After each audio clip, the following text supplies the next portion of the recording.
রাহমাতুল্লাহ। নাহমাদুহু ওয়া নুসাল্লি আলা রাসূলিহিল কারীম, আম্মা বা'দ।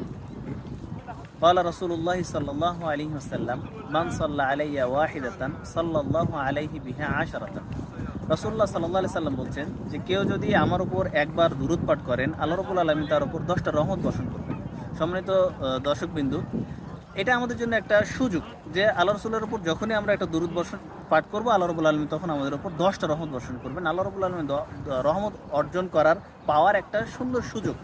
তো আমার উদ্দেশ্য হচ্ছে যখনই আমরা রাসূলুল্লাহ সাল্লাল্লাহু আলাইহি ওয়াসাল্লামের নাম শুনবো, তখনই যাতে আমরা তার উপর একটা দুরূদ পাঠ করি। আল্লাহ রাব্বুল আলামিন আমাদেরকে সেই তৌফিক দান করুন। আমরা বলি আল্লাহুম্মা আমিন।